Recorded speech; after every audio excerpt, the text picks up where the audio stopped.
Tu veux réussir en cybersécurité? Alors oublie immédiatement l'image du hacker en hoodies. Les écrans verts.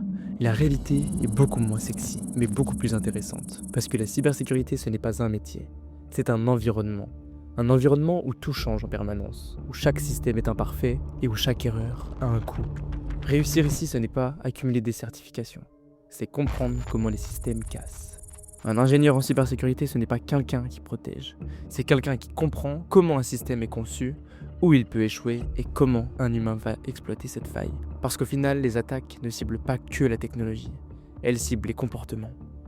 Si tu veux vraiment réussir, tu dois maîtriser 3 couches. La première, la technique. Le réseau, les systèmes, le web et le cloud.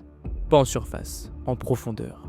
Tu dois comprendre comment fonctionne TCP/IP, comment un serveur traite une requête et comment une authentification peut être contournée. Sinon, tu ne fais que réciter. La deuxième couche, la logique d'attaque. Pensez comme quelqu'un qui cherche une entrée, pas avec des outils, avec des hypothèses. Où est la confiance? Qu'est-ce qui est exposé? Et qu'est-ce qui n'est pas vérifié? C'est ça la différence entre quelqu'un qui utilise un outil et quelqu'un qui comprend ce qu'il fait. La troisième couche, le facteur humain.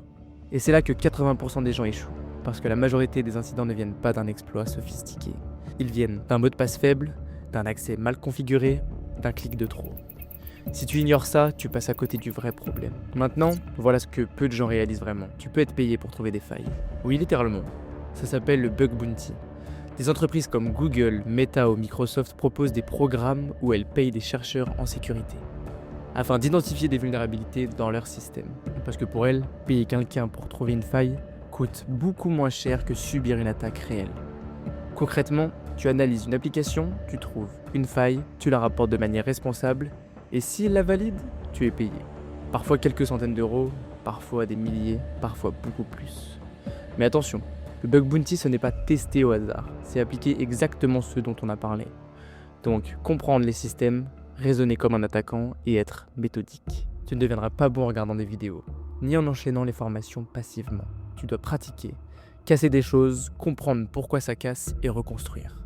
Monte un lab, simule des attaques, analyse des logs, configure mal un serveur, puis corrige-le. C'est comme ça que tu progresseras, pas autrement. Ensuite, spécialise-toi. La cybersécurité est trop large, choisis un axe. Le pentest, la blue team, le cloud security ou le reverse engineering. Et deviens dangereux dans ce domaine, mais surtout, développe un réflexe simple. Ne jamais être confiant par défaut. Ni à un système, ni à une configuration, ni même à un outil de sécurité. Parce que dans ce métier, ce qui te met en danger, ce n'est pas ce que tu ne connais pas, c'est ce que tu crois maîtriser. Réussir en cybersécurité, ce n'est pas atteindre un niveau, c'est rester en mouvement, apprendre, douter, tester, encore et encore. Et si tu dois retenir une seule chose, la cybersécurité ne récompense pas ceux qui savent, elle récompense ceux qui comprennent.